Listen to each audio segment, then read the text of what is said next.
Napaka-kontrobersyal ng tanong na ito. Bakit ang mga malalaking isda, lalo na yung sangkot sa korupsyon at anomalya sa mga proyekto tulad ng flood control, ay tila malayang nakakalakad, pero yung mga simpleng mamamayan na nagrarally, mabilis na inaaresto at nakukulong? May paliwanag ba ang batas dito? Hindi po pareho ang proseso ng batas para sa dalawang sitwasyon. Ang susi dito ay ang nature of the crime at ang due process. Tingnan natin muna ang mga kaso ng korupsyon. Ang plunder o pandarambong at graft ay mga krimen na napakakomplikado. Kapag inimbestigahan ang isang anomalya sa flood control project, hindi lang isang resibo ang titignan. Kailangan patunayan ang una, ang milyong-milyong anomalya. Pangalawa, ang sabwata ng mga opisyal. Pangatlo, ang mga ghost project o overpricing. Pang-apat, ang direkta nilang pakinabang. Dahil ito ay kasong kriminal, ang pamahalaan ay kailangan magpakita ng ebidensya na walang kahit katiting na pagdududa ang akusado ay nagkasala. Ang bigat ng ebidensya para ikulong ang isang big fish ay napakataas. Ito po ang mahalaga. Kapag huhulihin ang isang big fish,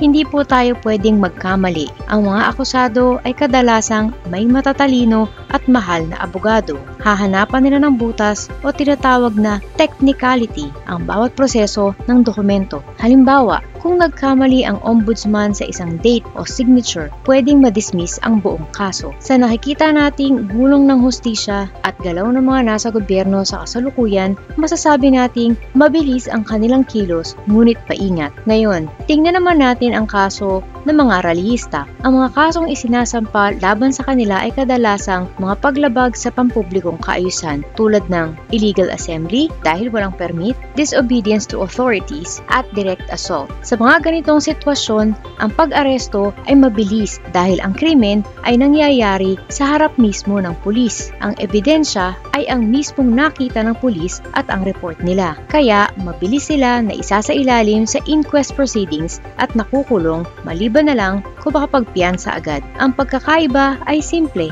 Ang korupsyon ay nangyari sa opisina, kailangang imbestigahan ng matagal. Ang paglabag sa rally ay nangyari sa kalsada, nakita ng lahat, kaya mabilis ang aksyon. Ang batas ay may proteksyon na presumption of innocence. Ibig sabihin, kahit sinong akusado, big fish man o hindi, ay itinuturing na inosente hanggat hindi pa napapatunayan ang kasalanan. Ang problema, dahil mayaman ang mga tiwali, ginagamit nila ang lahat ng proseso para pahirapan at patagalin ang kaso. Umaasa na magkakaroon ng technicality o malilit ang pagdinig. Marami rin ang nagtatanong tungkol sa nakaraang administrasyon, partikular noong panahon ni Pangulong Rodrigo Duterte. May malawakang pananaw na walang malalaking isda ang nakulong sa korupsyon sa panahong iyon. Ang matindi pa, marami ring ordinaryong tao ang mabilis na nahuli, nakulong o mas masahol pa, pinatay agad sa lugar ng walang due process kaugnay ng drug war. Kailangan nating panagutin ang malalaking isda na ito dahil nilakaw nila ang pondo natin,